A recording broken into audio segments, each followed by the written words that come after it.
Hello, my name is Tim Ryan. I will be your instructor for this class today. We will be talking about the overview of inspection requirements proposed by Components S-09 of URP Rajic Part. The module today is entitled Inspector Skills. My name is Tim Ryan. I am from the city of Overland Park, Kansas. I served in the building safety division for that organization for almost 40 years. 20 of that was as codes administrator.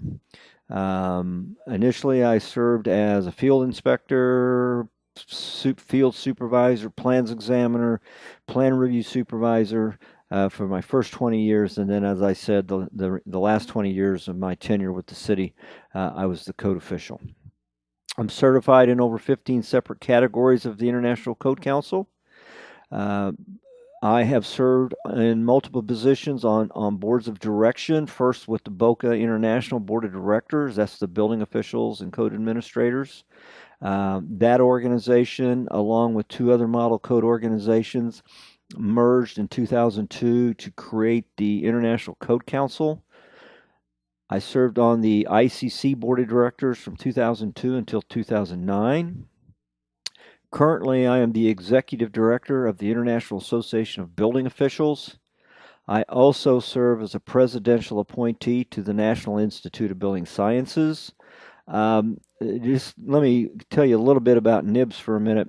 The National Institute of Building Sciences was created by the United States Congress back in the early 70s.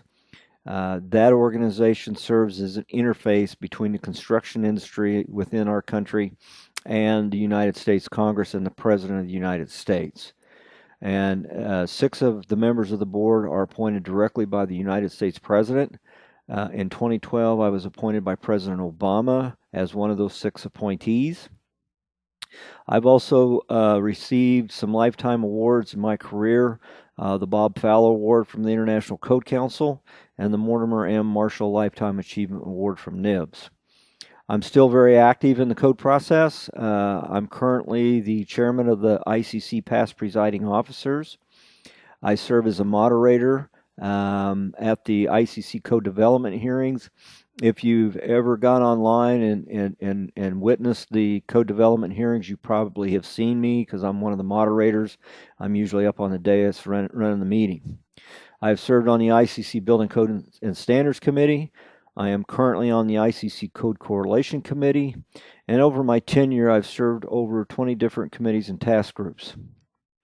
Our goal today is to enhance the skill of building inspectors in order to successfully enforce the building code requirements as adopted by the jurisdiction.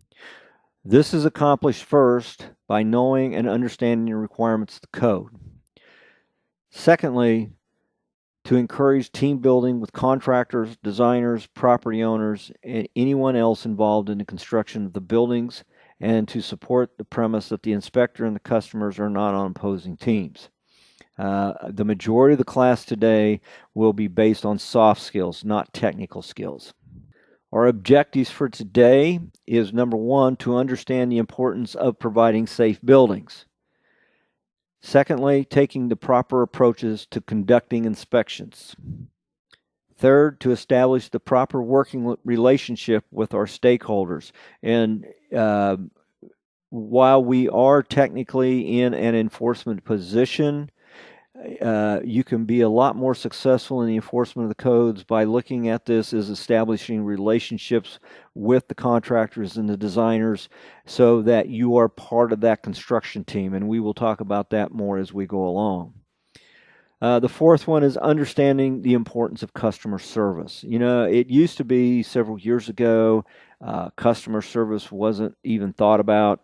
You enforced the codes, you made sure that the buildings comply with the codes, and it was more of an adversarial approach where you had The inspectors, plans examiners were kind of like the construction police force, if you will, where now in today's society we have to take more of a customer service approach as part of being part of the construction team.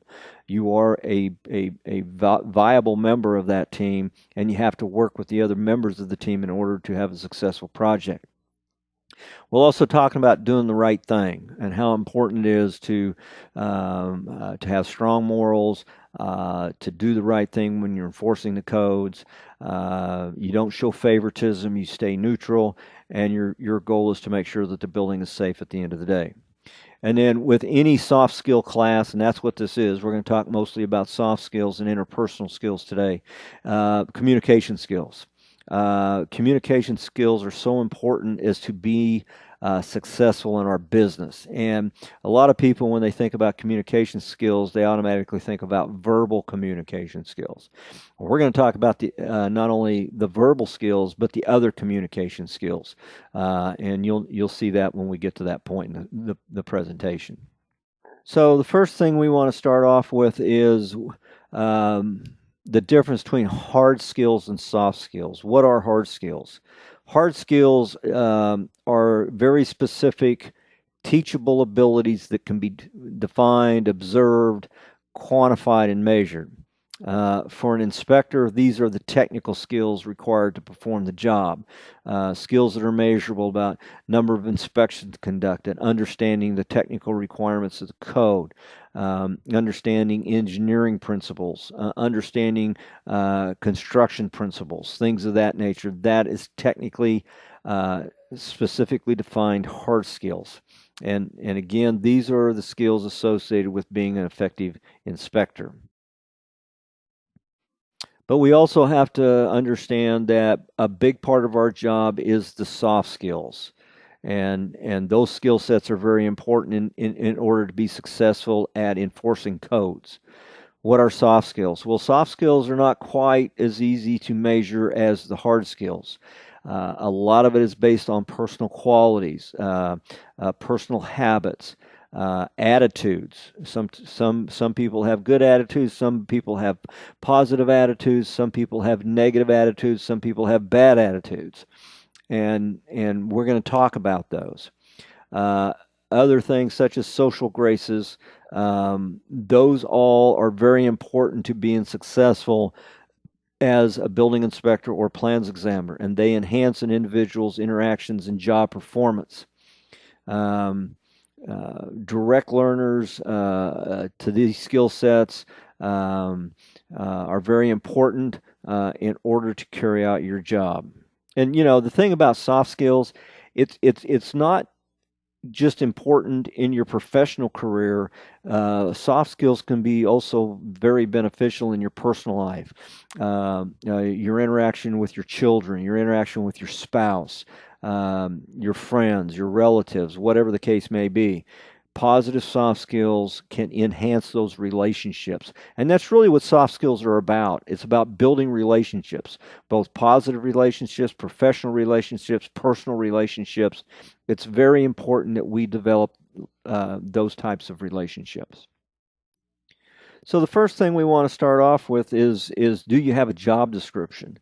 Here in the United States, most jurisdictions, and it's not just in code enforcement, any kind of profession, they have job descriptions. And the job description really spells out what skill sets are necessary to fill a certain position. Okay, and this is the employers have these job descriptions which recognize both the technical skills, the hard skills, but what we're finding is that more and more of the job descriptions are also now including the soft skills, which historically they hadn't done. And they are putting the soft skill requirements within the job description. Certain things within a job description include interaction with the public. How do you interact with the public? How do you interact with contractors? Can you interact with the public very easily, or is that very difficult for you to do? Okay, and you have to be able to interact with the public in order to provide your service to the public. And that service that we're talking about is the enforcement of the codes. And this is just a question, hypothetical question. Number one, do you have a job description? Number two, if you do have a job description, are the soft skills included within that job description? It's very important. Things such as skills on customer service. Are you easy to approach? What kind of customer service skills do you have? Your communication skills. Do you have very effective communication skills? And again, we're going to break these down throughout the presentation today, and we're going to get more attention to these as far as the different details of these, the communication and customer service skill sets. Okay. So when we talk about having inspector skills, okay, well, we have to have a basic foundation. Soft skills are kind of like building a building. You have to have a solid foundation of training and knowledge in order to be successful. And so let's start with your basic foundation, okay? Even the most socially skilled individuals need to start with this foundation, and that is the solid technical knowledge of the code and construction. You should have that basic knowledge to even be in the profession. Do you understand construction methods, construction materials? In addition to that, you have a full understanding of the technical provisions of the code. You understand not only what the code says, but the intent of the code. Okay? Because the code serves as the basis for the decisions and actions of the inspector. So again, you have to have that solid technical knowledge, okay? That basic understanding of construction methods and materials. Okay, the second thing is once you understand construction, then you should have a basic knowledge of the code provisions, the intent of the codes, and sometimes understanding the intent of what's written in the codes does take some education, learning, and understanding how the code was created, how certain provisions got into the code, and what the purpose of the provisions are. And so the code really serves as the basis for all the decisions and actions of the inspector. And that's what kind of keeps us grounded. That's what keeps us focused, is understanding that the primary purpose for having a building inspector, the primary purpose for your existence as an inspector, is to enforce the code. And the codes serve as the basis for every decision and every action that is done by the inspector. And as long as you stay focused on that, it keeps you on the straight and narrow. It keeps you focused going forward. So let's talk about safe buildings. Okay. And so as we talk about safe buildings, this is the primary foundation as we get into the soft skills, and that's the principles of what code administration is. Typically, a code department is charged with 5 separate functions. Okay, the first one is that you take in the plans, you take in the construction documents in order to review those and ultimately issue a building permit. Okay, so you're taking those permits, you're issuing permits, and that's a lot of the administrative functions of the department. Once the construction documents are logged into the system, then your next function is to conduct a plan review before the building is constructed. You review the plans, you determine whether the designs are in compliance with the code, height and area requirements, travel distance, means of egress, fire protection. That's all reviewed on the drawings and the plans and the specifications prior to the issuance of the permit. And that's where your plans examiner has to have an understanding of the code. They have to make interpretations of the code. You have to understand the code is not always black and white. And that's where the understanding the intent and purpose of the provisions of the code come into play. Okay? And that hopefully you as a plans examiner, you as a building inspector have the authority to interpret and make those alternative decisions as to whether it complies with the code. Part of that job is to evaluate alternatives. registered design professionals that they may not have a full understanding of the code. They design things, and you have to also look at do they comply not only with the code, but are they suggesting alternatives that they think doesn't really meet the specific provisions of the code, but they think it meets the intent of the code. Okay, and that is very important. Number three, another main function is inspections. Going out, conducting inspections, assuring that the inspections are in compliance with the plans that were approved by the plans examiner. Okay, that's duty number one. Duty number two of the inspection is, regardless of the plans, is knowing the code and the intent of the code, and inspecting the construction to make sure it complies with the code. Not just the plans, but also does it comply with the provisions of the code. Number four, the appeals process. In order to have basically a judicial law compliance system, you have to have an appeal process. And the code, in the administrative provisions of the code, it lines out the basic parameters of what the appeal process does and what it can or cannot do. And we'll talk more about that later on in the presentation. And then after all the functions 1 through 4 completed, your last function is that you issue the certificate of occupancy, or in some cases a certificate of compliance. And some people say, well, what's the difference between a certificate of occupancy and a certificate of compliance? Well, there are some structures that are regulated by the code that are not occupiable.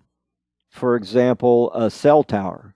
You construct a 50-foot cell tower. Well, you don't occupy a cell tower. Okay, so issuing a certificate of occupancy is kind of misleading, and so some jurisdictions actually issue a certificate of compliance. So let's talk about the administration for a little bit, the administration of the codes. First of all, the thing we have to remember is that the requirements of the code are minimum requirements. They're not maximum requirements. They're not optimum requirements. They are considered the bare minimum. They've gone through a consensus development process. There was discussion, there was debate, and it was determined that once these requirements got into the publication, as the publication is adopted into law, that these become the bare minimum requirements for construction. We've talked quite a bit already about interpretations, and that is one of the primary duties of the inspector and plans examiners, quite frankly, is to not only be able to read the black and white provisions of the code and the text of the code, but to understand really how to interpret those provisions and what the intent of the provisions are. It's not always black and white, and sometimes it's very interpretive. And one of the things that there are tools, for example, the International Code Council, they put out commentary books, and they have an interpretation process. So if there is some confusion on a provision of the code, you can request an interpretation from a board of experts, and they can provide you with an interpretation and things of that nature. And then the code always allows for alternatives. In construction, our technology is ever changing, and our technology is becoming very advanced. And so the code is never intended to prohibit new technologies, and the code wants to make sure that it allows for new construction, new technology, new techniques in construction, new types of designs. And so that's why we have provisions in the code that deal with alternatives.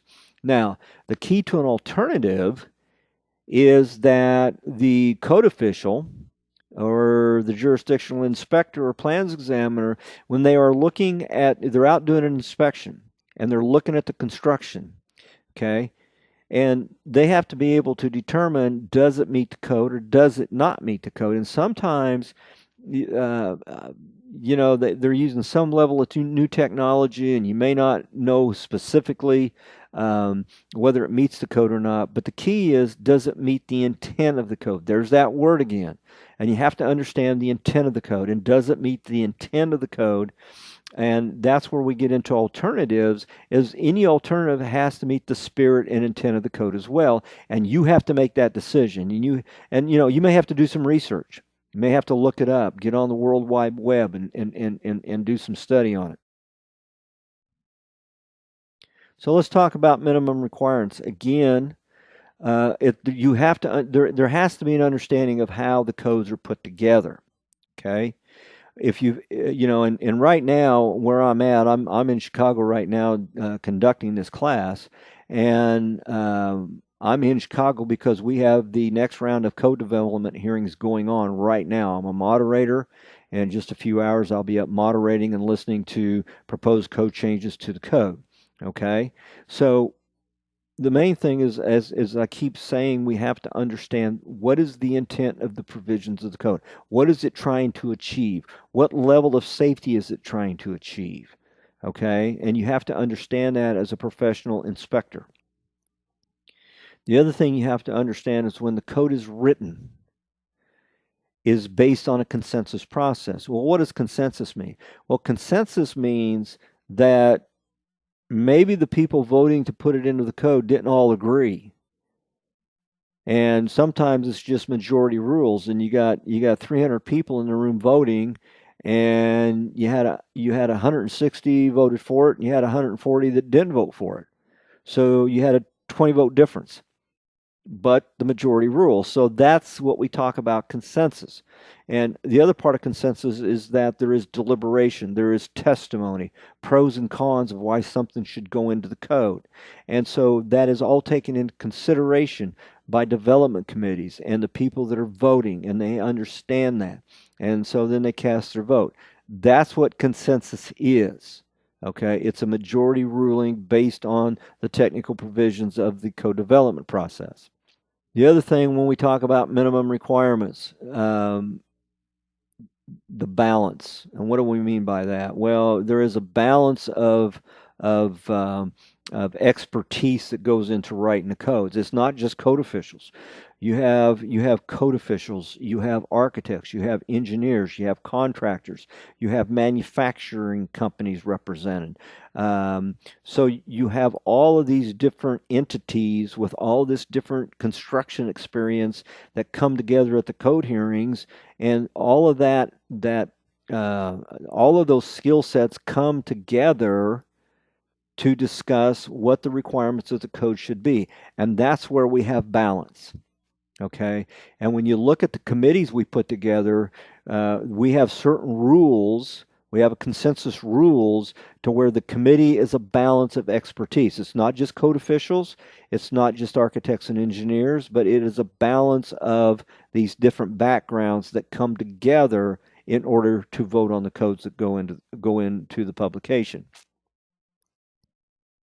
Other thing about minimum requirements is that there is practical limits. Okay, now when they develop the codes, they develop like the international codes. Okay, there are certain things that are taken into consideration. Number one, the feasibility of the code. Is it practical? Based on the fact that it is a minimum requirement. Is it something that is so new, the technology is so new that they don't have the resources to get it to comply?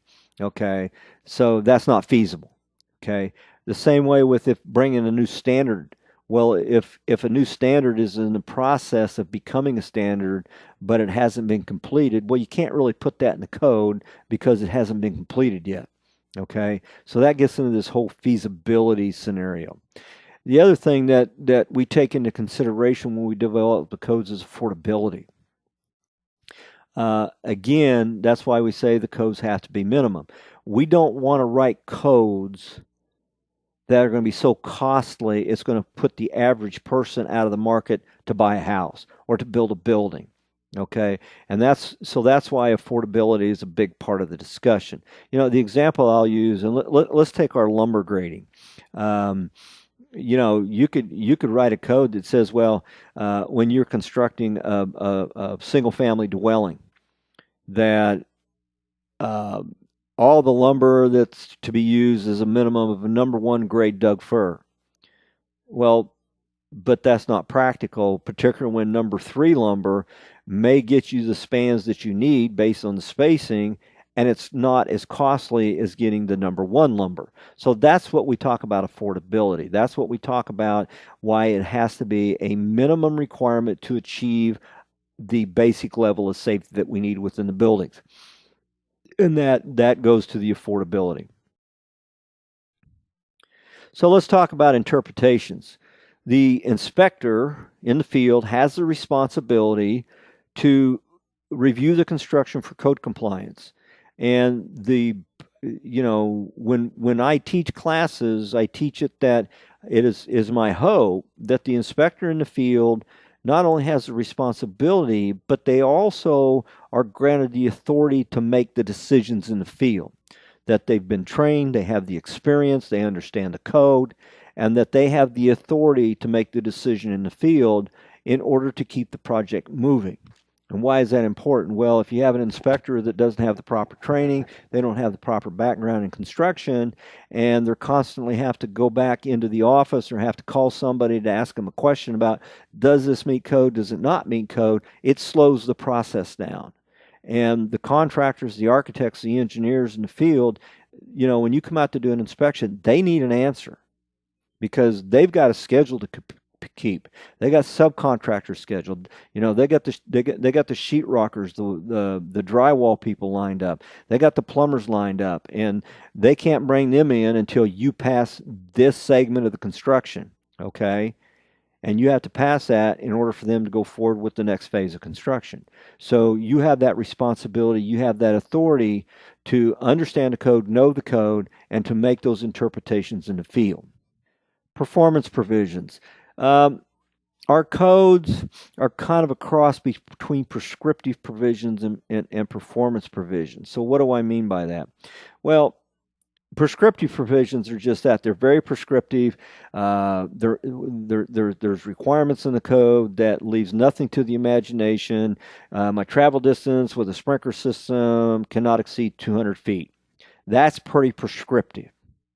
But we also have performance provisions, which really doesn't give you a specific criteria in as much as it just you understand what the outcome has to be. Okay. For example, the scope and the intent of the code says that we have these provisions in order to secure life safety and public welfare. Well, that's a performance provision. Okay. At the end of the day, we want the buildings to meet that criteria where they are safe, they secure life safety, and they secure public welfare. Those are very broad general terms. How you get there is up to the designers and the contractors and the inspector all working as a team to make sure that at the end of the day the code is addressed, the intent of the code is met, and you can move on down the road and get your occupancy permit.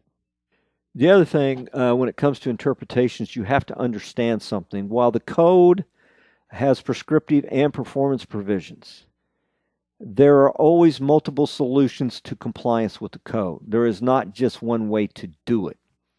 And that's really left up to the designers, how they design a building, and the contractors, how they build a building, to figure out what solutions that they want to use. And then it's up to the inspector when they inspect it to inspect it in accordance with the intent of the code to make sure that whatever solution they use complies with the code. And then we have conflicts. Okay, the building code doesn't have all the answers in it. And sometimes you're out there and you're looking at the construction and you really don't know whether it meets the provisions of the code, and there is a conflict. That's where you have to rely on maybe the more experienced people you call your supervisor, your manager. Now, the International Codes Council, as I said earlier, they actually have formal interpretations that's available to the membership, and you can apply to the ICC to get a formal interpretation, and they have interpretation committees that will render an interpretation on whatever the conflict is. And then we've talked about this quite a bit. The meaning and intent. You have to understand the meaning and the intent of all the provisions, the technical provisions of the code, not just what it says in black and white. You know, that's as I said earlier, I'm here at the code development hearings right now, and it is amazing when you hear all these experts testifying how they all have a different perspective on a very single provision of the code.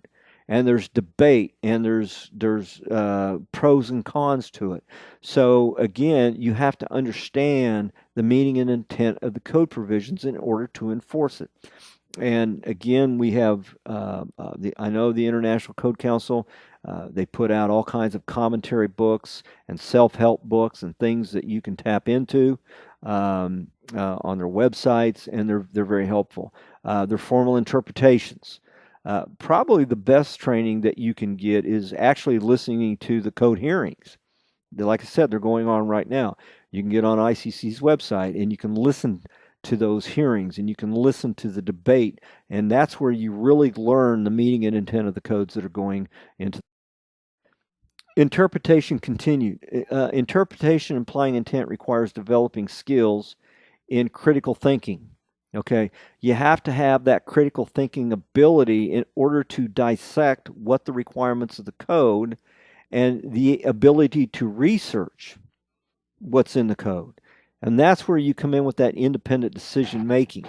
And inspectors in the field have to have the ability to make those decisions. They have to be empowered to make those decisions. And that comes after training and experience to get to the point where you can make that independent decision. You have to have problem-solving skills. You know, it used to be years ago is that there was a mentality on the part of field inspectors that, hey, my job is to enforce the code. My job is not to help the contractor solve their problem when I write up a violation. There was this scarcity about, well, I can't cross the line to design the building for them or to build the building for them, because then I take on the responsibility of the designer or the builder. You know, and to a certain extent that's true, but you also have to be able to point them in the right direction, because most contractors, most designers don't understand the code like the inspector does. And it's really up to the inspector to kind of point them in the right direction and help them solve their problem.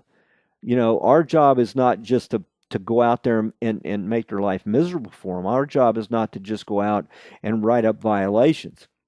As we said earlier, we have to be part of the team.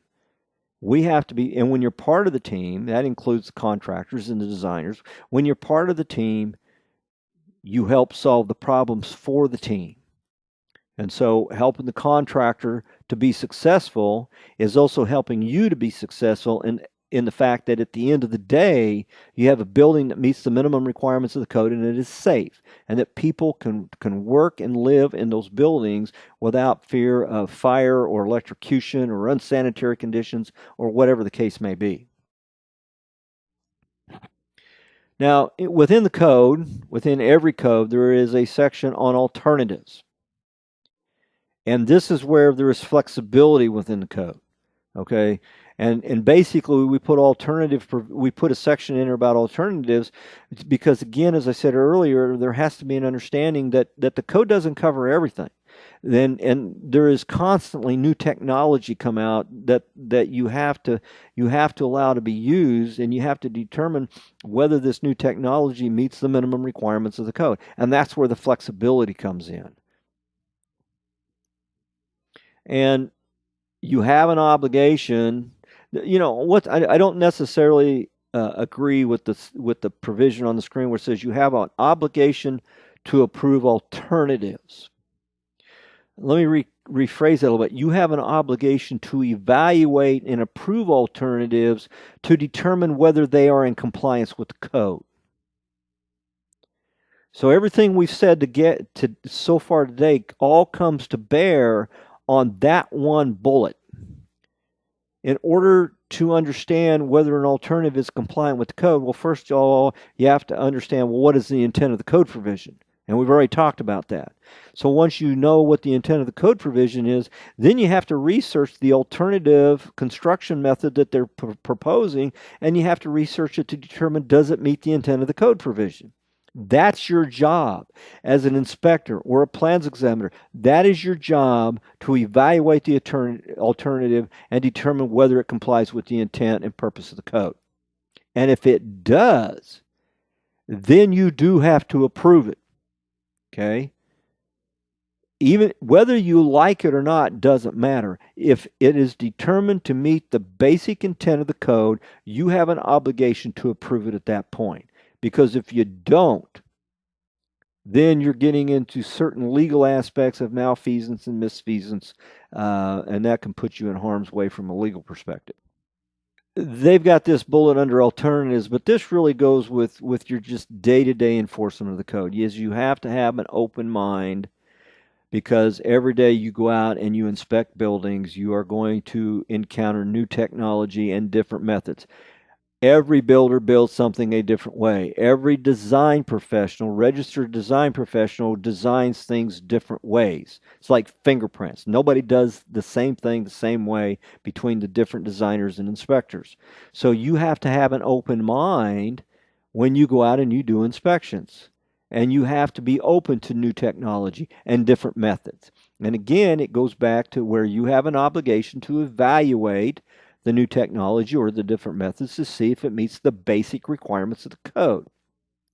Okay.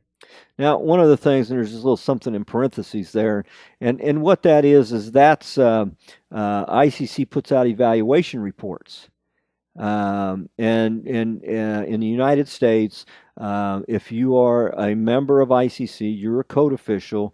Those inspection report or those evaluation reports are free of charge. They don't charge you anything. You can get on their website. You can go to the evaluation reports, and you can look. And they got hundreds of them. They literally got hundreds of evaluation reports. And what the evaluation reports are is that a manufacturer or an owner or somebody submitted testing or whatever on a new material or a new design method or whatever, and these ICC evaluation services studied it, reviewed it, and then they put out an evaluation report to say whether or not it meets the basic intent of the code. And a lot of these manufacturers, when they submit their plans, you may see on the plans, on the spec sheets, that this material complies with ESR report or evaluation report 145 or whatever. And that basically says we evaluated and it meets the intent of the code. Now, the thing about ESR reports is that you have to read them, because they're not just a blanket approval. It may say that, well, this was based on, it's approved as long as it's, I don't know, 3-story build, less than 3 stories, type 2B building, whatever the case may be. But they put specific requirements on them.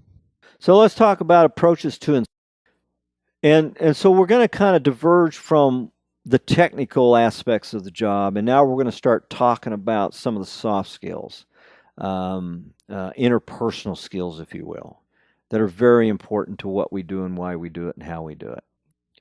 And we're gonna kind of dissect every one of these, but basically, you want a positive approach to inspection. You want an open mind. We already talked about that, but also some other attributes an inspector has to have: your attitude, your behavior when you're out on the job site and when you're talking to the people out on a job site, the methods you have. How do you go about conducting an inspection?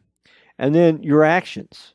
You know, how you develop an inspection report, how you communicate with the people in the field, the contractors, the subcontractors. All of that goes into a successful approach to conduct, or an approach to having a successful inspection. Okay, and again, you have a profound outcome. Okay, so let's talk about attitude. You know, when you go to work in the morning, the first thing you ought to do is you need to check your attitude. Are you going to work with a positive attitude? Do you enjoy going to work? Or is it, do you look at it's a profession, or do you think, well, it's just a job? At the end of the day, I go home, I get my paycheck. That's kind of a bland attitude. And it's not a great attitude. Or do you go, hey, you know what? I love going to work. I'm going in. I'm protecting people by making sure the buildings are safe. I'm saving lives. It's that outlook. It's that attitude. Okay. You want that positive approach. Okay. It's not an easy job. Don't get me wrong. Being an inspection or an inspector, inspecting buildings and enforcing building codes, it's not easy. It's not something that everybody can do or has the ability to do. But you can only survive if you got a positive attitude. At the end of the day, you have to tell yourself why you're doing and what you're doing. Well, why you're doing it is you're saving lives. You're protecting people. And that's a pretty good positive approach. The other thing about attitude is you have to have respect. You have to respect what for the contractors and the designers. They're out there trying to do the best job that they can. They're out there. Do you automatically think contractors are trying to get away with something, that they're trying to cut corners? Okay. Or do you respect the fact that they got a big job? There's a lot goes into building a building. They typically don't know the code, so it's my job to help them through the code process, things of that nature. Do you automatically think contractors are the bad guys? Or, as have said repeatedly, do you look at them, well, they're part of the construction team. You're part of the construction team. Okay? And courtesy and diplomacy. Well, let's talk about courtesy. Courtesy is so important because, if you go out and you do a final inspection on the house, the house is done, it's got brand new carpet, whatever the case may be, take your boots off, or do you track mud all over the new carpet? That's courtesy. You got to be courteous of the people and the sites that you're going on. And then the other part is diplomacy. Okay? You have to be diplomatic in the fact that you have to understand most people don't know the code that you're enforcing the code on. And you have to have some diplomacy to educate them and bring them along and help them understand why you're there and what you're doing. And by having a good attitude, it really does raise the bar of professionalism. It will take you from being a good inspector to being a great inspector. And it will improve your image. Now, a lot of people think, well, what do I care about image? There used to be a commercial, and that's what that picture is there. It was a professional tennis player. And he would do these camera commercials, and the coin phrase was image is everything. And I really believe that's true. Your image is everything because people don't know you. The image you put out, whether it's a positive image or a negative image, people are going to take your image as that's the kind of person that you are. So if you're going out and you're giving a negative image, a hard-nosed image, they're going to think, well, that's the kind of person you are. And is that really the kind of person you are? Image is everything in this business. And again, having all these attributes, positive approach, being courteous, being diplomatic, trying to keep getting better at the level of professionalism that you're at, it makes your life easier. Not only at work, but at home as well, in your personal life. We are also ambassadors. Well, what do you mean by that? Well, typically you might be the first point of contact for a building owner or somebody coming into the office. Wants to know something about building codes or how to get permits, and you might be the first person they talk to. Okay, that's when you become that ambassador, promoting what you do, why you do it, and how you do it. And again, you want to have that positive impact on them, so that they really believe that you are doing things in their best interest. Okay, that's what an ambassador does. Okay, so again, you might be that first point of contact. And you're that ambassador not only for yourself, not only for your profession, but you're that ambassador for your department and the people you work with. Okay? And you want to create that positive note. You want to create that positive atmosphere in order to gain the trust of the public and for them to support what you're doing. And the more trust they put in you, the more support you have from the public, the more you will get code compliance, because they're going to realize you're there for them. You're there to protect them. You're there to protect their lives and the lives of their families. And they're going to buy into that. Now, they may not always like the fact that you're out there inspecting and you find violations and they have to pay money to fix it and everything. But at the end of the day, it's not a matter of whether they like you. It's a matter of whether they trust you. It's a matter of whether they agree with what you're doing, whether they like it or not. Being an educator, skilled inspector is committed to education. Every time you go out and do an inspection and you're meeting with the contractor, that is an opportunity to educate them on why you do what you do, and to educate them on what the code says and why the code says what it does. That's where you have to be experienced. That's where you have to have the training. So when you're talking to them and they're saying, well, you wrote this up as a violation, why? Explain to me what the violation is. Well, if you say, well, I don't know, that's just what the code says, you just told them you don't know either. That's not establishing a good relationship. That's not establishing trust from them in you that you know what you're doing. Okay? You want to be an educator and you want to explain to them why you wrote it up, why it's a code violation, what the intent of the code is. That's being an educator. And you have to be committed to that in order to get a positive outcome. Maybe having an outreach effort of your department. Building departments need to kind of be like fire departments. Fire departments are very successful, and they have a very big following in the States because they market themselves. They market themselves. They're big red trucks. It's marketing. Every time there's a fire, they've got a person out there talking to the media that's basically telling the media all the great things they did by putting the fire out and things of that nature. They market themselves better than any organization in the world. And that's as building officials. I'm not saying we have to go to that extent, but we have to make sure the public we serve is educated on our efforts and what we do and why we do it. Okay? Looking for opportunities to go out to your public, certain venues like builders associations or design professional associations, and going out and meeting with them on a regular basis, having that, again, building that relationship so that there's a trust there. Informational handouts, those are always good that you give to owners or the public or designers or whoever on your methods, your operations within your department, how how to go about submitting plans to get a permit, how you conduct your inspections, whatever, just any kind of information you can put out to the public.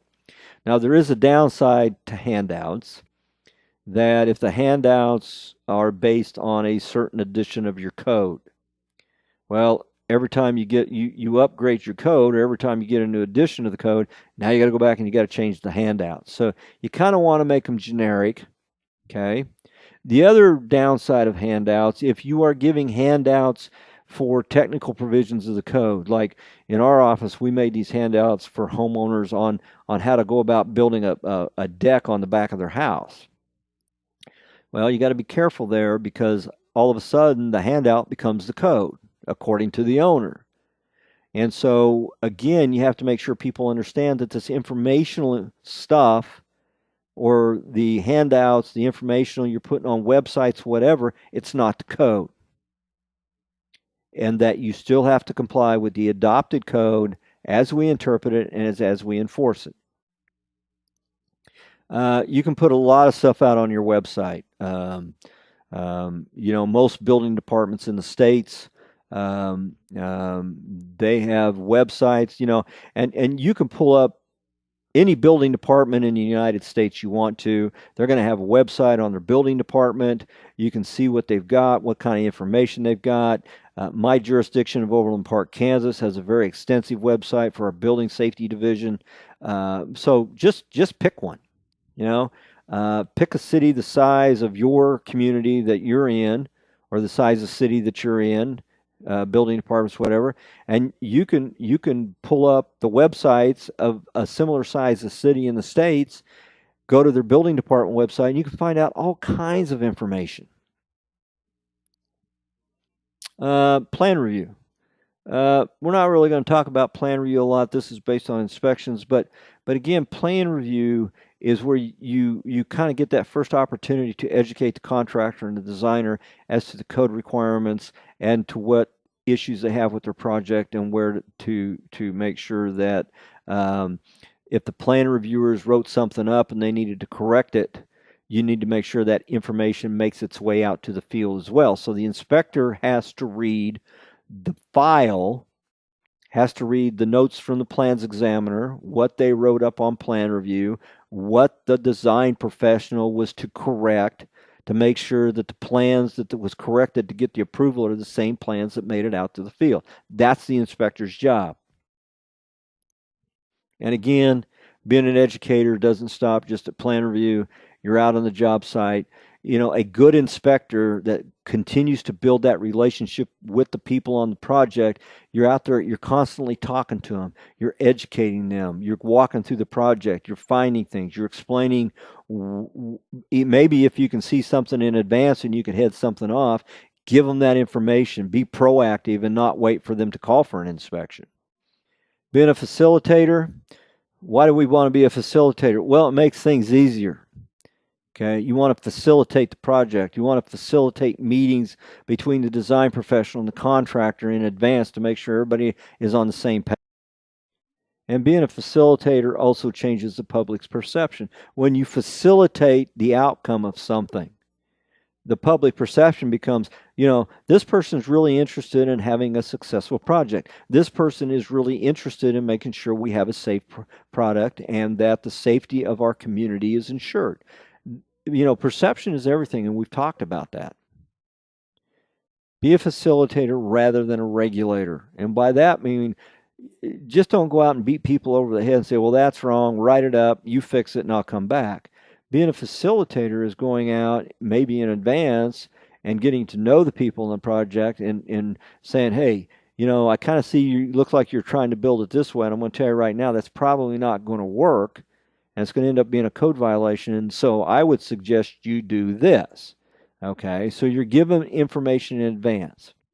You want to be a resource rather than an adversary. So what do we mean by that? Well, what that means is that you want people to call you if they have questions.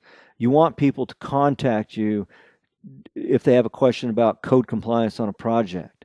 Okay, if you make it so adversarial that they're afraid to call you about anything, you're going to end up having a really poor project, and you're going to find all kinds of violations. That's going to create harder feelings, some antagonistic types of feelings, and that's not what you want. Okay, things will get done easier. Things will get done in accordance with the code if you have a facilitator mentality. And by that, you both work to find the solutions. You're working with the contractor. You're working with the designers. If you have a problem, you're working with them to find a solution. Okay? It's not just about going out and telling some people something's wrong. Right after you tell them it's wrong, maybe you can make a suggestion on how they should fix it. And it's not just about enforcing rigid rules. Again, it's about being part of the construction team. And again, there are certain lines that you cannot cross. You can't do the design for them.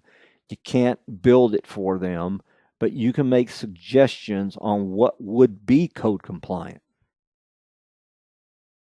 And, one of the things, we're going to talk about this in depth here in a little bit, the best way to facilitate a discussion is to listen. Listen to what everybody else is saying. What is their position? What is their problem? Where is their anxiety? Okay?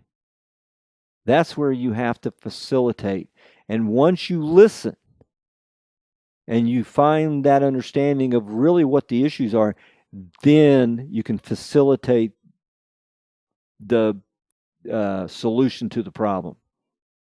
Okay? Because you've been there. You've seen everything. Okay? So let's talk about decision making. First of all, when you're out doing an inspection, do you have a checklist? An inspector's job is much more challenging and interesting than having a checklist. It requires understanding of the intent and flexibility of the code. It takes careful analysis of complex components of construction and then arriving at a reasonable decision to ensure an acceptable level of safety within the building. Okay? So, again, what you're doing, your decision, it's more than a checklist. It's very challenging, it's very complex, and that's where your training and experience comes in to help you get through this. And again, you have to act within the framework and spirit of the code. That's why you have to understand what the spirit and intent of the code is. But you have to stay within the framework of the code. You cannot get outside that. So what do I mean by that? You can't make up your own rules. That's illegal. You can't make up your own rules. The code is adopted as a law. Okay? And that's what you're enforcing. You cannot make somebody do something that is not within the code. Okay? That is a violation of the code. That is a violation of the law adopting the code. Okay? So you have to stay within that framework. And again, you have to use the code for every basis, is the basis for every technical decision that you're making on that project. Okay? And when you're doing that, again, as we said earlier, you have to have an open mind. You have to have an open mind to listen to what the alternatives are. What certain modifications might they make to be compliant with the code? Okay, listen to them. Have an open mind. Okay. One of the things that we talk about codes is really when you think about what we do when we're first in the code, we're into risk management. That's what we're doing. We're managing risk. Because I always hear when people are saying, well, I'm enforcing the code because at the end of the day, I'm going to make sure this building is fireproof. That's not possible. You cannot make any building fireproof. You can make it fire resistant. You can make it, you can put sprinkler systems in a building. You can wrap steel girders in gypboard and give it a 2-hour rating. And that's what we're doing. We're managing the risk. We're reducing the risk. Okay? But we're not making anything fireproof. Anything can burn if you get it hot enough. If there's an arson fire, things will burn. All we're doing is we're managing the potential risk. We're managing that if we do have a fire, that we can get people out of the building in X amount of time, and that the way we have the building built, it's going to slow down the spread of fire and smoke, which gives the people the time to get out of the building. That's risk management. That's what we are doing. Okay. The other thing we want to talk about now is perspective. And what you see on the screen right here now, it's a pyramid. And it just shows you that, particularly in construction, things are multidimensional. And that's a good way to segue into perspective, is that there's not just one perspective. There are multiple perspectives. There are multiple ways to look at things. And the codes are no different. There are multiple ways to interpret certain provisions of the code. Okay? And so you have to understand what they are. And that gives you the flexibility. That gives you the power to do certain things. Okay? So let's talk about perspective. There's a matrix here where how you determine problem or issue. Okay, and this is a good thing to use, and you can use this in helping you make a decision. Well, you got 4 quadrants here. You got flexibility, you got boundaries, you got precision, and you got consistency. Now, consistency, contractors, architects, engineers, they always want consistency from the building department. And what that means is if you send 3 different inspectors out to my project, they're all going to find the same thing. Well, we're human beings. That's not going to happen. Okay?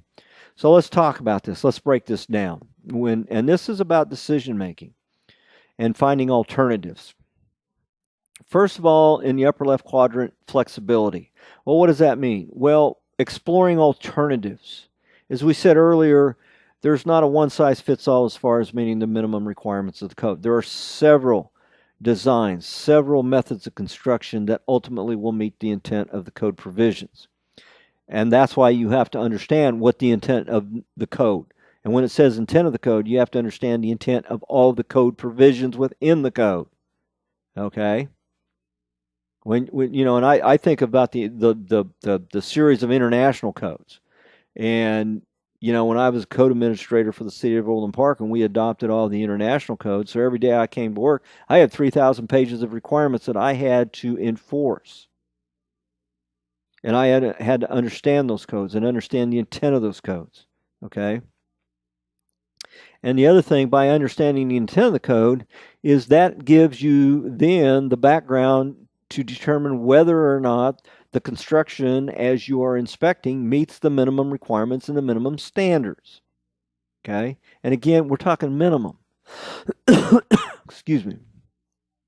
And as we've talked about earlier, to get the flexibility, you have to have an open mind.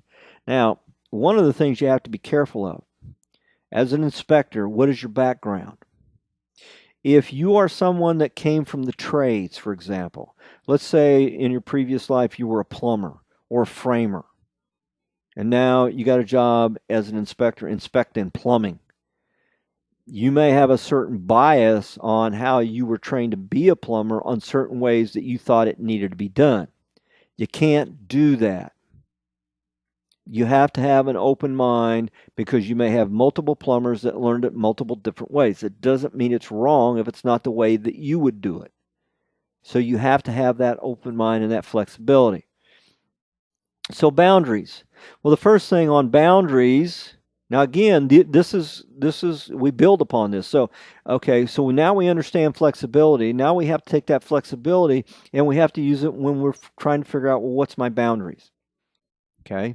Well, the first thing is you have to understand, well, what is being required by the code? Okay, that's rule number one. Okay, the second thing is, where does the code end? Well, what that means is, we said, well, the code's a minimum. And the code's only going to take you so far. And you may think, well, yeah, but I think they could build it better this way to where it's meets and exceeds the code. That's not your job as an inspector. It's not your job. So you cannot ask for more than what the code requires. Those are the boundaries. It is illegal. It is against the law for a jurisdictional inspector to go out and tell the contractor, you got to do something when the code doesn't require it. Talk about precision. Precision varies project to project. Precision varies inspector to inspector. Different inspectors have different levels of expertise. You may have an inspector that's an expert on fire protection. You may have another inspector that's an expert on seismic structural requirements. Okay, but you have a basic knowledge and understanding of everything that you're enforcing. Okay, so the level of precision varies. And again, enforcing the code is not an exact science. For example, our height and area tables. There is some science involved in it, but the question, well, how do we come up with the numbers? How do we come up with the maximum areas and the maximum heights?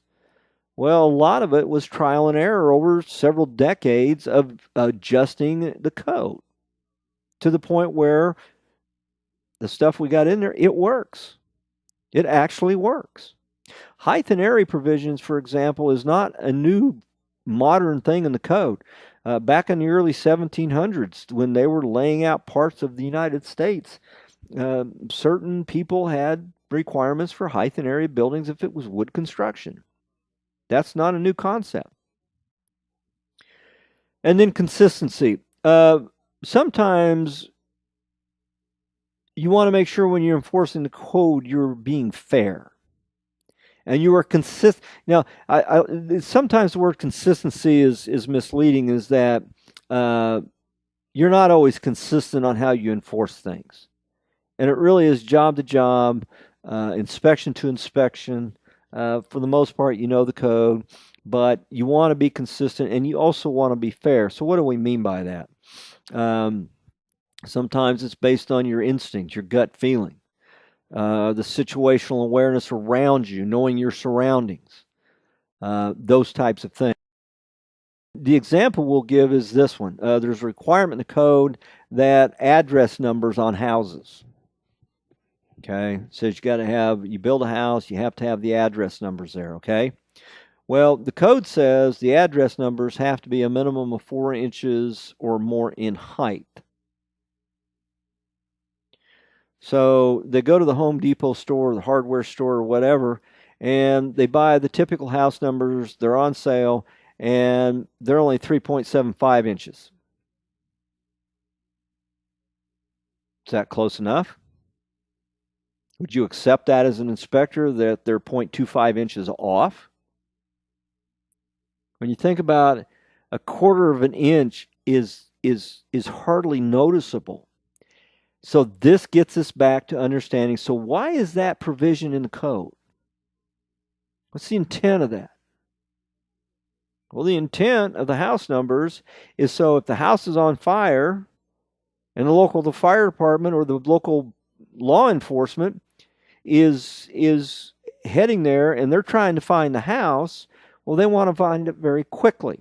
They don't want to wait to see the flames coming out of the top of the house in order to find it. Okay? So that's the intent. Okay? So if you have 3.75 inches numbers, but they're right under an exterior light that at nighttime it's lit up and you can see it, or it's out on the curb of the street, which is closer to the street so they can see it easier, is that okay? Yeah, that's a decision, that is an interpretation you have to make at the site. Does it meet the intent of the code? And the intent of the code is that those numbers have to be visible to the emergency responders from the street. Is it? If it is, it's probably okay. When we talk about flexibility, you have to understand the intent and purpose of the codes that they're enforcing, and we talk about that. So how do you measure fire? Same thing. How do you measure fire separation distance from a lot line before you have to rate the exterior walls? Well, 1 and 2 family dwellings, minimum of 5 feet. So if you're 4 feet 11 inches, is that wrong? It's again, where's the flexibility? How big of a violation is it? Now, I'm not telling you shouldn't be enforcing the code. What I'm saying is that there has to be some level of reasonableness when you're enforcing the code. Consistency and fairness in the application of the code. The most complaint I've ever heard is, well, the code inspectors aren't consistent. To me, consistent means, are you consistently looking for solutions to solve the problems? Well, how do you achieve solving the problems? Well, your training, your education, your experience, sharing of information with other members of your staff, your inspectors, your plans examiners, having written policies, your department written policies and procedures on certain interpretations that you may have, having checklists. Okay, but when you're consistently fair in how you apply the code, you're also building credibility with the people you're enforcing the codes on. You're increasing that level of credibility with the public. And by doing that, you're also gaining the respect and trust of the public. They all go together. You have to build credibility. You have to build that trust. You have to earn that respect. You don't do that by being a hard-nosed, unreasonable inspector. Having policies and procedures is always a good idea. Okay? It gives you direction. It gives you things that you deal with, your department deals with, that may be local to your community. How you interpret things in the code, how you go about doing inspections. Those are good tools to have, as having written policies and procedures on certain things within the code. Public information. Again, putting out public information is marketing. You want to have some level of marketing about how important what you do is to your community, how you're saving lives, how you're protecting people, giving public information on how to get a permit, putting out public information on how to call for an inspection. Just any kind of information that will help the public. Finding solutions. You find solutions by having a problem-solving approach to everything. You don't ignore problems. You don't put problems on somebody else. You solve the problem. Okay? You don't ignore it. Okay? Well, how do you do that? Well, you help people navigate hurdles. Now, what do I mean by that? Most people don't know the code. Most architects, engineers, contractors, they don't know the code, don't read the code, don't own a code. And why you think, well, they should, and I agree with they should know the code as well as you do because that's their livelihood. But the reality is they don't. So it is our job to help them navigate the code. We write up things on plan review, write up things on inspections. We have to educate them. Well, this is a section of the code that you're in violation. This is what it says. This is why it says it. Okay? And by taking that approach, by helping people navigate things through the code, you're teaching them. And by teaching them, they probably won't do it again and they will build a better product. You want to set your department as a resource, not adversarial. You want people to walk in there and ask questions. You want people to think, if I need help, I can go to the building department, that they will help me. Particularly homeowners who do their own work. You want to be open to that. And this is a quote by Betty Williams. Betty Williams was a peace activist from Northern Ireland. She was a co-recipient with Merritt Corrigan of the Nobel Peace Prize in 1976. And she had a saying that says that there's no use talking about the problem unless you talk about the solution. And that's true. As a manager of people, anytime somebody would try to dump a problem on my doorstep, I would say, okay, so what do you suggest we do? And they kind of look at me like, well, I'm bringing it to you. You're the boss. No, you found the problem. I educated you. I gave you experience. You need to tell me what you think we ought to do to solve the problem. At least get them to think about it.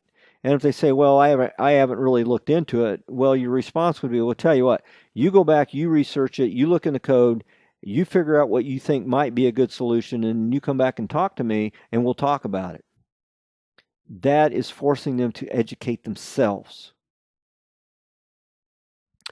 The other thing, when we talk about inspector skills, we all get busy. We have to manage our time.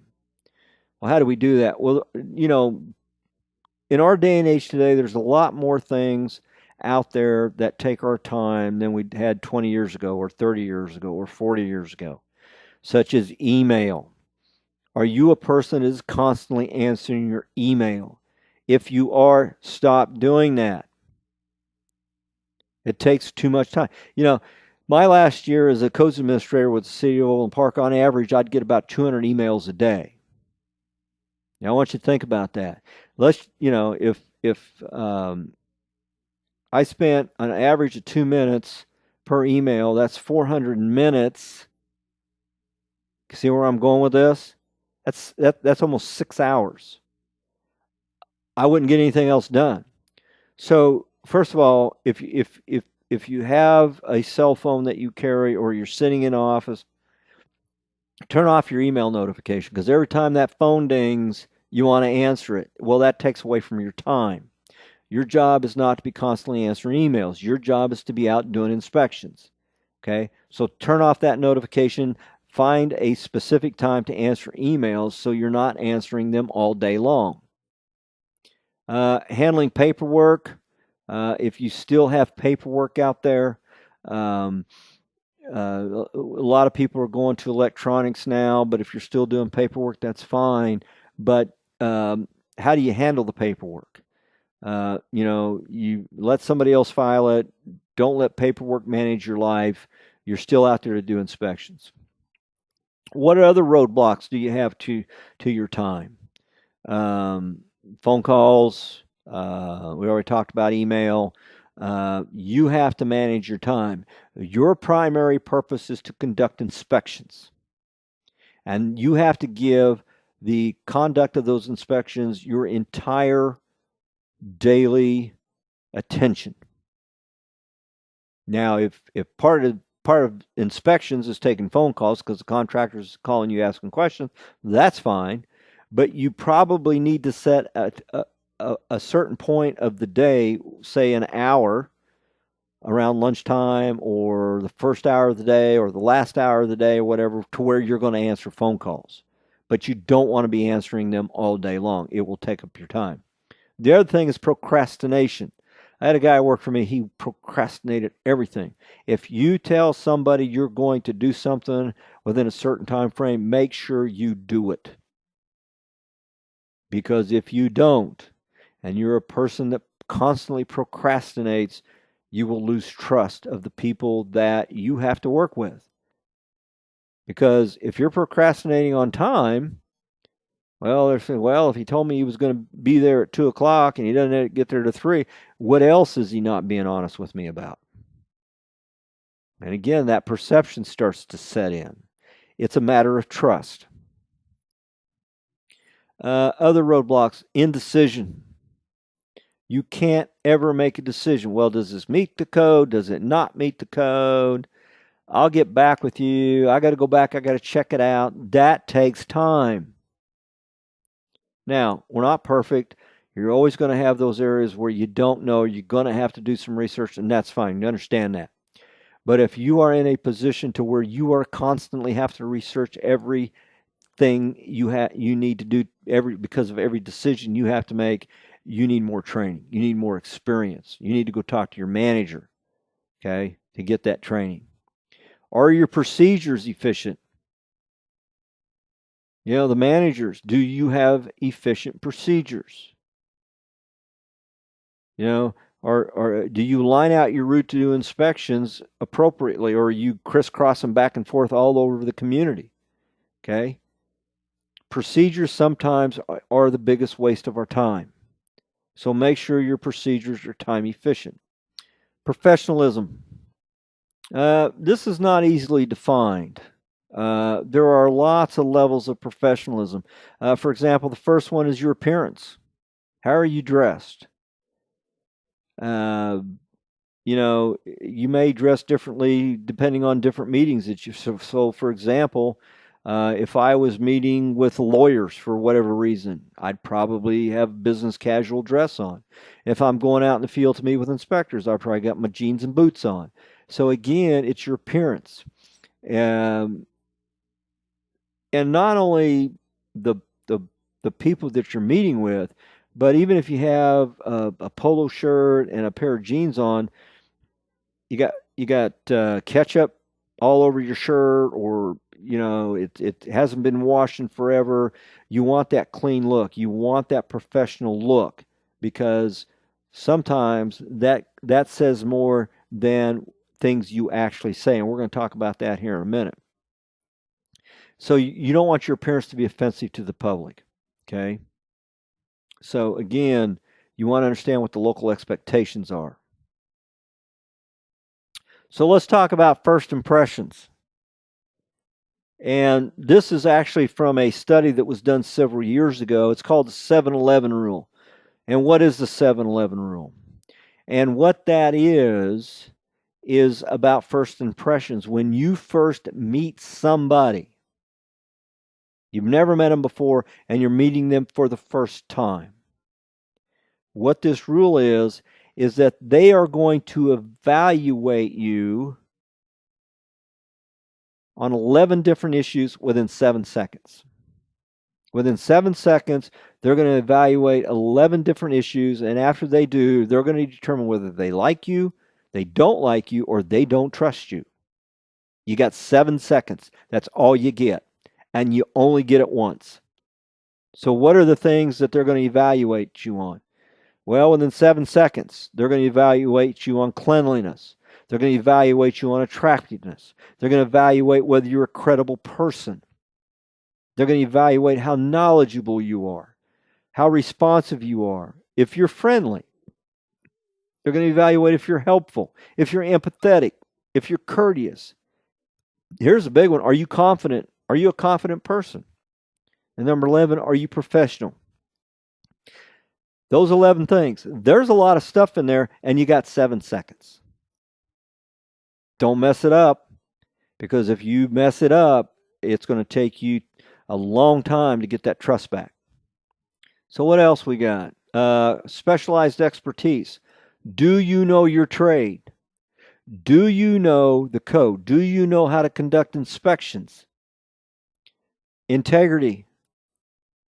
This is a big one for a field inspector, is what is your integrity? Okay, integrity brings all of this to bear. Do they trust you? Are you empathetic? Are you honest?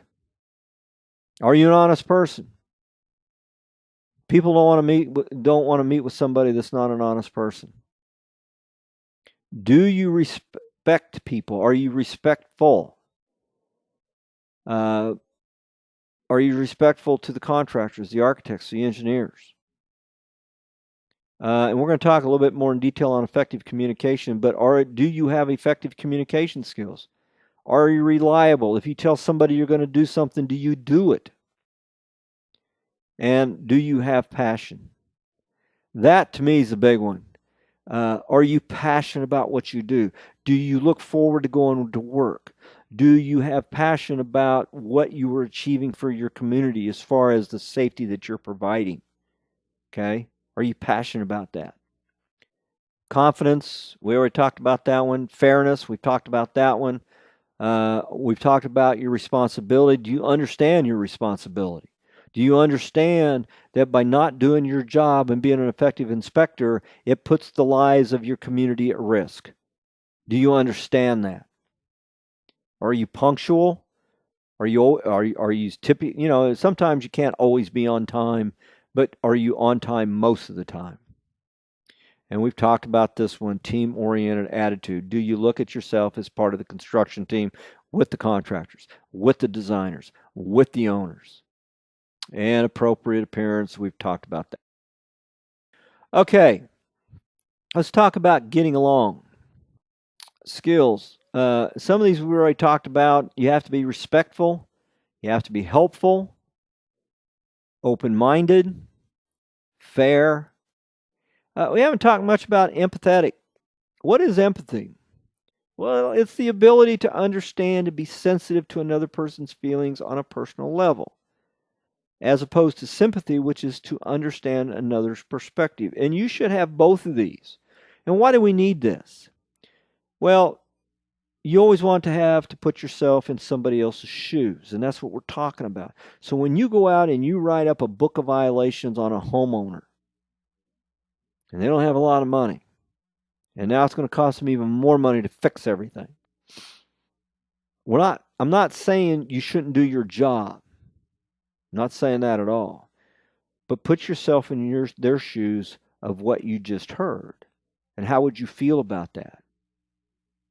Now, again, I'm not telling you shouldn't write things up. What I am telling you is when you're empathetic, then you may want to go that extra mile to assist them on how to correct the problems. What's the best way to correct it? How do they get the building back to being code compliant? You know more about the codes than anybody. So how do you assist them? Okay? That's what being empathetic does. Fairness. You have to stick to due process. Due process of law, making sure that people's legal rights are upheld, that you're doing things according to the law and legal. Fairness to respect all the legal rights that are owed to a person. That's due process. It's a constitutional guarantee that all legal proceedings will be fair and that one will be given notice of the proceedings and an opportunity to be heard. So what are some of the barriers to getting along? Well, most inspectors do get it right, but some kind of get on their high horse and they unintentionally create barriers on what they say, how they say it, and certain actions on the job site. Sometimes they come across as they're unapproachable. Don't talk to me. I'm the level of authority. I know more about construction than you. It's just it's a bad attitude. And we're going to get into some things how we say stuff. A lot of people don't think about customer service when they're talking about enforcing building codes. So who are our customers? And basically the answer is everybody. Contractors, property owners, designers, manufacturers, installers, our coworkers, homeowners, our peers, people in other departments, our associates, everybody we come in contact as part of our job are customers. And you have to treat them as customers. And again, when we talk about that 7-Eleven rule, going back to that, first impressions. So what is, first impression, greet and identify yourself. Do it with a positive attitude. Do it with being courteous and respectful. Be cheerful and friendly. Okay? Expectations. Expectations is that you give accurate information. You give answers to inquiries. You follow up when promised. You do not procrastinate. You are punctual and you have a courteous behavior. That's the expectations on the part of our customers. Listening, and we talked about this one, and this may be the most important one on this list, and it's very much overlooked. The listeners is usually listening 25% of the time. The other 75% of the time, the listener is thinking up a response to what's being spoken, and that's not what we want to be doing. We want to be listening more than we want to be talking. Okay? And we want to choose our words carefully. When we speak at approximately 180 words per minute. As human beings, we speak at about 180 words per minute. However, a human brain can process spoken words at approximately 500 words per minute. And the human brain can visually process at approximately 80,000 words per minute. So what does all that mean? Well, it means listening sometimes works better than talking. And when we do talk, choose your words carefully. Choose your words professionally. Choose your words to be helpful and not to alienate the people you're talking to. Complaints. How do you deal with complaints? Well, you should treat every complaint as being serious, and you need to check it out. If you have somebody within your organization that is not customer service focused, they're not treating people right, you need to get it corrected. Because it's not just about that one person that's not doing what they're supposed to be doing. That one person is a reflection on your department. It's a reflection on the other people within your department. So if you have somebody out there that's treating people badly, then they think your whole department is a bad place. And you don't want that. And again, honesty, you have to be honest on everything. If you make a mistake, say, I made a mistake. Use it as a training opportunity. Don't let it happen again. If you are a manager, don't throw your people under the bus because they made a mistake. You educate them, you train them to hopefully don't let it happen again, but you back them up. How do you handle complaints? Well, as we said, the first thing you want to do is you want to listen. You want to hear what the complaint is. Okay? Always have a good attitude. People are complaining for a reason, and they may have a good reason for the complaining. So you want to have that attitude about, I got to find out what the issue is. You have to be open to suggestions from the complainant. You might come up with some gems on how to assist your department in getting better and being more efficient. And always try to put yourself in the customer's shoes. Whoever's complaining, put yourself in their shoes and determine what would you feel like if that was happening to you. You might learn something. I learned a lot when I actually built my new home, my dream home, me and my wife, in my community where I was enforcing building codes. And obviously, I had to recuse myself from being involved in it. But my builder would tell me about my inspectors and some of the things on how they conducted their inspections. And I learned a lot about our procedures, I learned a lot about my inspectors' attitudes because I had put myself in a new homeowner's shoes and what I was having to deal with. And I didn't like some of it. So I made some changes. Restate what the customer said. When you're listening appropriately, you want to restate what the customer said so they know that you understood.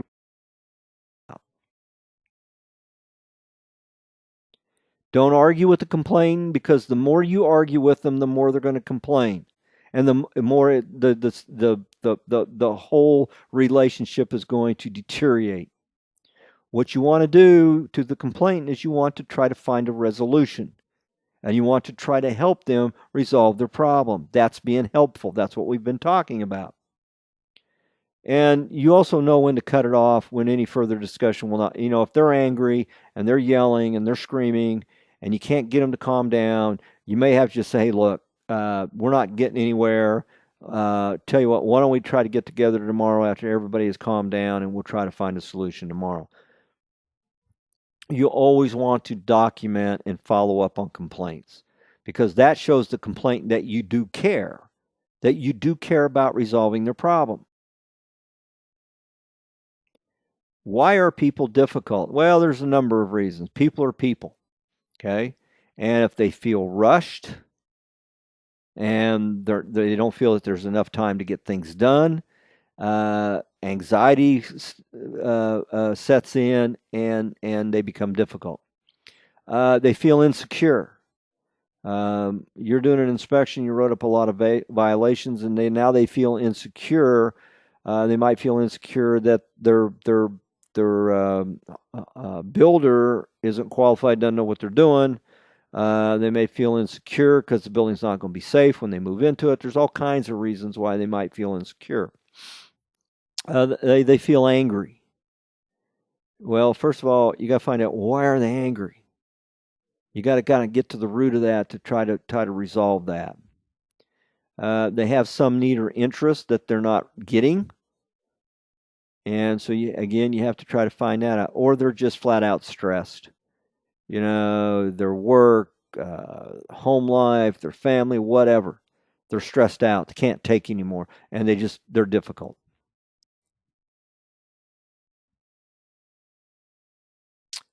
I'm going to go through these real quick. These are some do's and don'ts on how to deal with conversations with difficult people. You do want to try to diffuse the conversation. You don't want to escalate it by arguing with them or raising your voice or calling them names. You always, and this is really hard when you got a real angry person. But you want to try to stay calm, because the more you stay calm, the more your mind is working. Okay, your brain is functioning at a better level, and you can come up with solutions. Don't argue. You want to listen. When they're talking, don't interrupt them, because that's telling them, you're not listening to me. You're listening to respond, but you're not listening to determine what the problem is. Sometimes you got to let them vent. You got an angry person, and they're angry, and they're cussing, and they're hollering. At that point, sometimes you might want to just shut up and not say anything. Just let them vent until they're done. They got to get that anger out, okay? Let them vent. Do not blame them for anything. Speak quietly. Don't raise your voice. Watch the inflection in your voice. Do not raise your voice for any reason, because that will inflame the situation. You want to be objective. You want to try to resolve their issue by being objective. Don't make any criticisms of them or their work or for any reason. The main thing is stay confident and try to stay positive. And do not take it personally. It's not you personally. It's the job. It's the inspection, whatever the case. It's not you as a person. It's just okay. Let's talk about doing the right thing. This is where ethics comes in. Okay. We want to make ethical decisions. We want to be ethical people. Why? Because number one, it's the right thing to do, and number two, it's the legal thing to do. So how do we do the right thing? Well, always remember that you are in the eyes of the public. You're out doing inspections, you're out there, they're watching you. And so everything you do is subject to public scrutiny. You know, we had an inspection department in the state of Missouri here several years ago, and they were being followed by the press, and they found out they were doing things they shouldn't have been doing. And it really crippled the building department. People got fired, the managers got fired. Um, that's public scrutiny. So you always want to be always doing the right thing. You know, the other thing that I caution you on is if you have a cell phone, you have to remember that most people these days have a cell phone and they're constantly recording things. You know, and so if you're out there doing something you're not supposed to be doing, there is a high percentage chance that you're going to be recorded and it's going to show the world of the things that you're doing or things that you're saying. If you are a good inspector, most good inspectors welcome that scrutiny because you can stand up to it because you're not doing anything wrong. And the key is here, when you're doing inspections, you're out in the field, you always want to embrace ethical principles of honesty and lawfulness. You want to stay within the confines of the law. You want to be honest. If you make a mistake, own it. Say, hey, that's on me. I made the mistake. Won't let it happen again. Doing the right thing means that you have a job to do, and that job is a benefit to society by protecting them within their built environment. If you're not doing the right thing, you're putting their lives at stake, and you're endangering their lives. Don't do it. Also, doing the right thing is applying the rules fairly and objectively without a vested interest. You cannot have a vested interest when you're enforcing building codes. The only interest you have is providing the high level of safety for the people that's going to be working or living within these buildings. Conflict of interest. What is it? It's any situation where the inspector is in a position to benefit personally from a decision. The contractor is a friend of yours. You see violations, but you don't write him up because he's a friend of yours, or he might be buying you beer after work. Whatever the case may be, that's conflict of interest. Or the contractor's a relative, so you're going to take it easy on them. That's conflict of interest. You need to, if you have a family member that's a builder and you're the inspector, you need to recuse yourself from conducting inspections or having anything to do with that project. That would be the right thing to do, because then you can stay away from any perception of conflict of interest or actual conflict of interest. If you have a conflict of interest, again, it goes to public trust. And if it's found out, hits the media venues, the public will lose trust. They'll lose trust in your objectivity and fairness of the inspector. When you are enforcing the building code, when you're enforcing regulations, to the best of your ability, you have to be consistent and you have to be equitable. You have to do the same for everybody. Do not treat people differently. So what are some ethical decisions? Well, there's this thing called the butterfly test. Okay? So what is the butterfly test? Well, what it is, it simply asks whether you can live with the decision comfortably without life interruption. If you are making a decision and you have what we call butterflies in your stomach becomes nervous or upset, or you're not getting any sleep, or you have anxiety attacks, that is your instinct telling you you shouldn't be making that decision, and it is unethical. We have the authority test. The authority test is when the ethical leader has the power to ask questions, make decisions, and act, but also recognizes that all those involved and affected must have the authority to contribute what they have towards shared purposes. And then you have the public scrutiny test, and this may be the most important one. It's also referred to as the sunlight test. And this test is by asking yourself, would I be doing the same thing? Would I be making the same decision if I knew that my actions were going to end up on the front page of the newspaper or in the news tomorrow? Would I make the same decision? If the answer is no, then you shouldn't be doing it. All right. Let's talk about communication. Communication is in every leadership class that is possibly taught, and it is so important. Okay. And types of communication, right? Written, verbal, nonverbal, and delivering bad news. Okay. And we don't, we're kind of phasing out of written communication. Well, no, I shouldn't say that. Still a lot of written communication with emails and computers and things of that nature. We have verbal, and then the most important one, quite frankly, is nonverbal. Typically, 55% of a message that's being delivered is nonverbal. And got a communication model here where this is pretty simple. You got sender receiver, message feedback channel, sender receiver, and you always. So choosing the right channel, what you want to do is to plan your communication. And what do we mean by that? You have to understand your objective. You have to understand who your audience is. Okay, so if you're talking to a bunch of contractors who understand technical verbiage, technical acronyms, you may talk to them differently than if you're talking to a homeowner or a building owner that knows nothing about construction.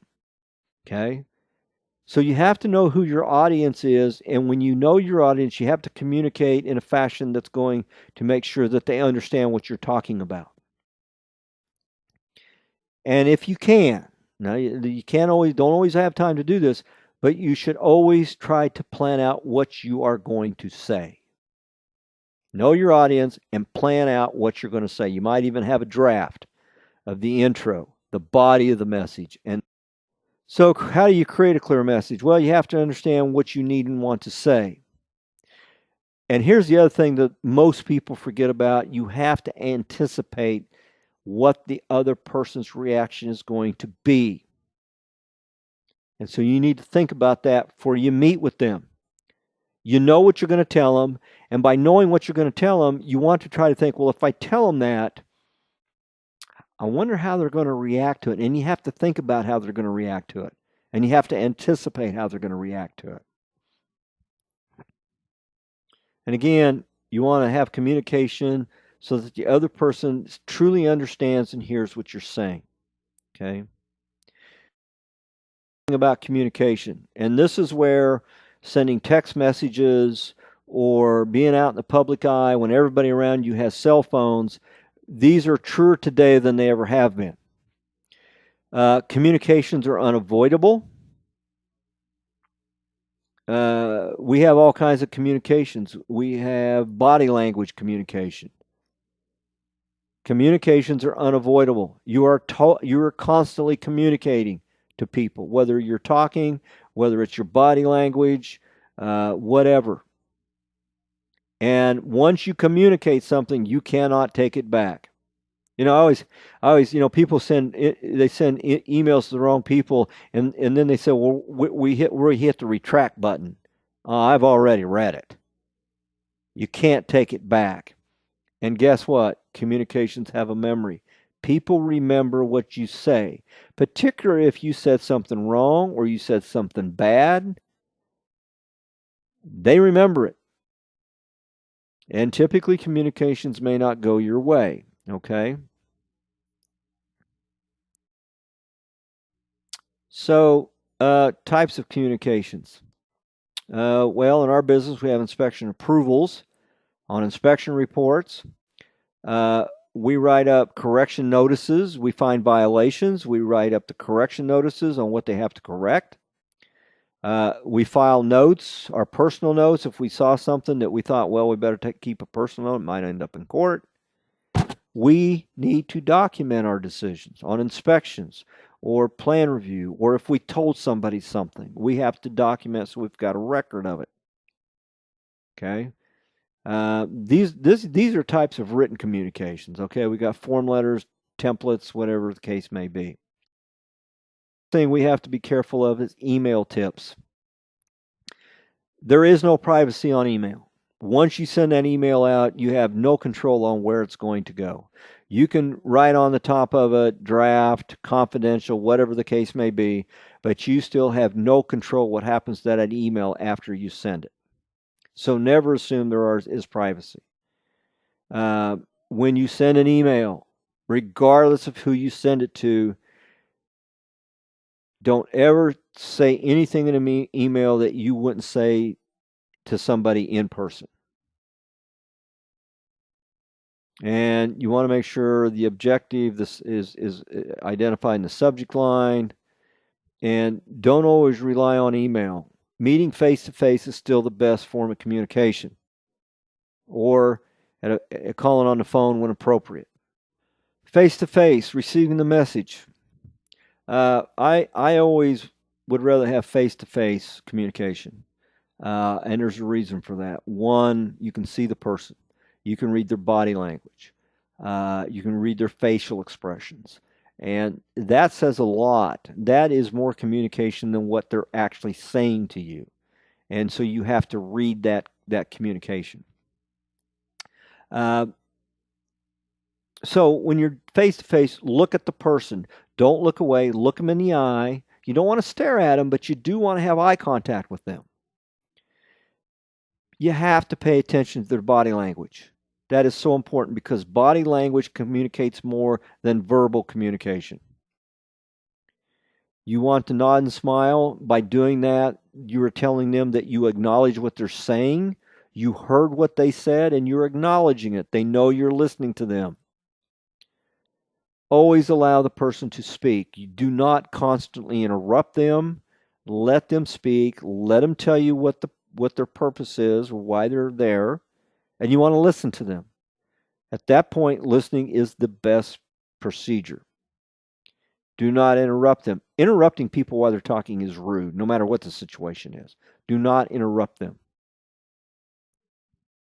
So, if you're not listening to them, what are some of the reasons? Well, you've already made up your mind. You don't care what they're saying. You've already made up your mind about the situation. And guess what? The people you're communicating with, they're going to realize that. You're not listening to me, so that means you've already made up your mind. So why am I here? Why am I even talking to you? Other reasons for not listening is that you're hearing only what you want to hear. You're not hearing the whole conversation. You are only hearing the pieces that support your position. Other reasons for not listening. You've already jumped to conclusions. You've already made up your mind. You know what the situation is going to be. You've concluded the situation, and no matter what they say to you is going to change your mind. You're just not interested. You're not listening because you're not interested. And that's one of the big problems when you're talking to somebody on the phone. You have to give them your undivided attention. Don't be playing with things on your desk. Don't be looking at emails while you're talking to them on the phone. You want to be talking to the person on the phone with your undivided attention. Because if you're not, they are going to hear it through the phone. They are going to know you're not listening to them. Other reasons for not listening.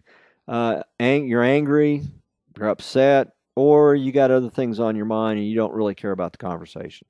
Again, that's not a good position to take, and the person you're communicating with is going to figure it out real quick.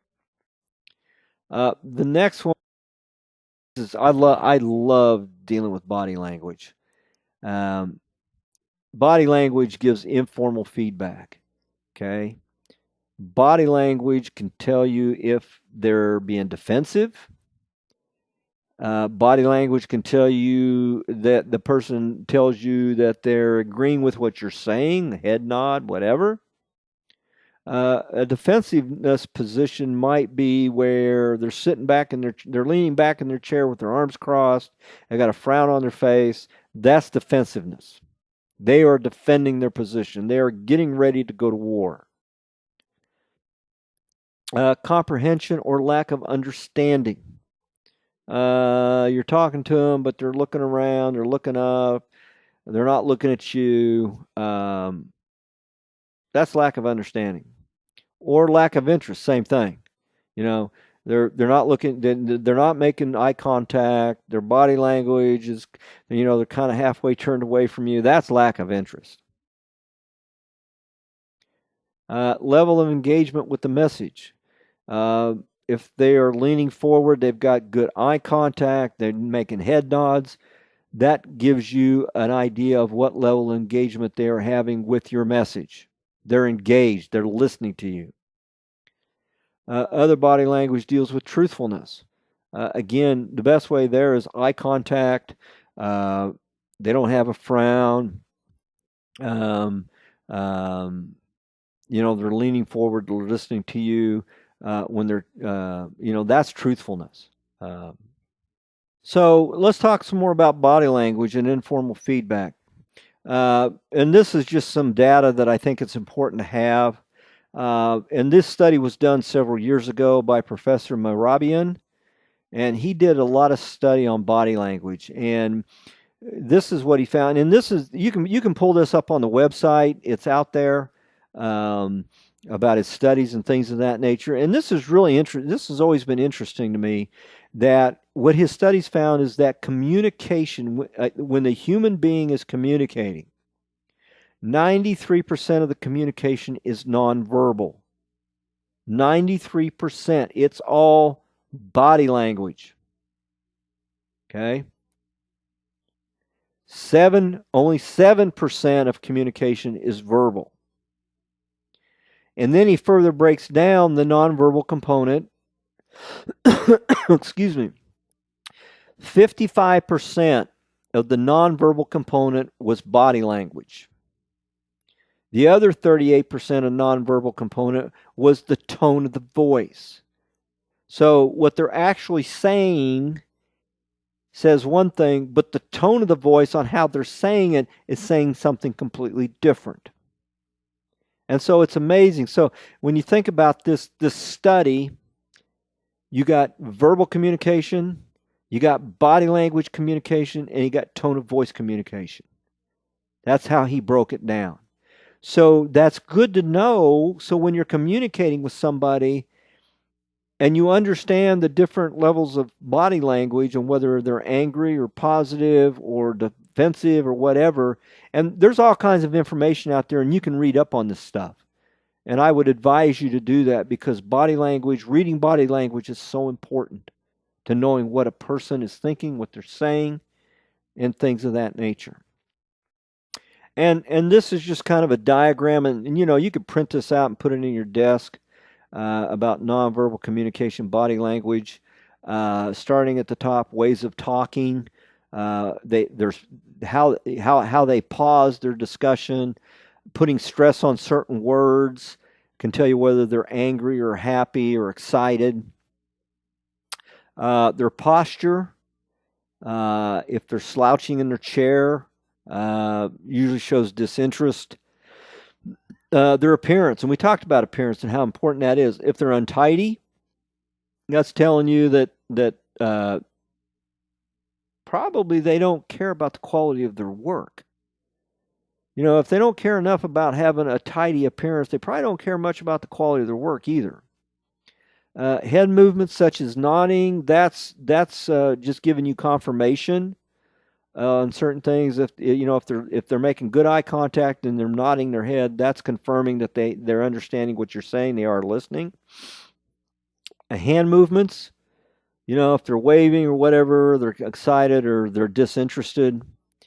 Eye movements probably tell you more than anything. In fact, law enforcement personnel have made a science out of reading eye movements, and they can tell you if the person's looking up and to the left or down and to the right or up and to the right, down. All these different eye movements tells these law enforcement officers something. If they're winking, anymore, winking's not a good idea because particularly if you're a male and you're talking to a female and you wink at them, not a good idea because that's usually somewhat of a romantic interest, and that's probably not a good idea to do that. Facial expressions, if you're frowning, obviously you're not happy or you're disinterested. Body contact. You can learn a lot by somebody who is shaking your hand. Now, in this day of COVID and not making any kind of body contact, we're bumping elbows or fists or whatever. But historically, shaking of hands, whether it's a firm shake or a weak shake or they got cold hands or whatever, it tells you something about that person. Closeness, invading someone's space. When somebody wants to talk to you and they walk up to you and they get right in your face, you're invading someone's space and you need to keep that distance because they feel threatened. Human beings don't want somebody that close to them when they're talking to them. Okay. Difficult conversations. Giving bad news. When you're giving bad news, that's when you have to be empathetic. You have to have an empathetic view. You have to put yourself in their position, and how would you feel if you were getting that news? And if you're the manager or the supervisor, you have to be open to saying, "Hey, tell you what, this is, why don't you go home for the rest of the day?" Or, what do you want to do? We'll give you the rest of the day off, whatever. But you have to be empathetic and you have to understand, so what are their needs at that point? And you have to try to accommodate that. Other difficult conversations, difficult people. Typically in our business, that's the exception rather than the rule. My experience has been most of the people I've worked with over the years, they want, they're not always happy, but they don't get angry. They don't get in your face. They don't get threatening. They want to do it right. They want to comply with the rules. They want to comply with the laws. They want to comply with the codes. They just want you to help them get there. Prepare. Again, try to prepare if you know you're going to have a difficult conversation. Let's say you're a manager and you're going to have a disciplinary conversation with an employee. You want to prepare for that. Gather your thoughts, know what you want to say, stick to what you want to say, stick to the issues, stick to the facts, and don't vary from that. And that'll keep you on target. Other things when dealing with difficult conversations, know what you want to say. Know what you want to say before you get into the conversation and stick to the plan. Think about how you want to open the conversation. I was a person that I got straight to the point. If I was taking disciplinary action or something and got them in there, I didn't start with, "Hey, how you doing? How's your day going?" That gives them a false perception of what you're going to talk about. Get to the point. Start off saying, "Hey, thank you for coming. We got to have this conversation because things aren't going so well, and we're having some issues, and we got to get them corrected." Get to the point. Even though they may not like what they hear, they're going to appreciate the fact that you didn't waffle around the issue. Begin and end on anytime you have a difficult conversation, you have to begin on a positive note and end on a positive note. Thank you for being here. This is what we have to discuss. Ending on a positive note, it says, "Well, I hope you understand what we've talked about. I think we can get this corrected. We've outlined some things. I look forward to working with you going down the road, and we're gonna get it taken care of." Okay, that wraps up this PowerPoint presentation. I hope you've enjoyed this class. I know I enjoyed giving it. I want to thank you for your attention. Good luck in the future. Stay safe, and maybe we'll talk to each other down the road. Thank you very much.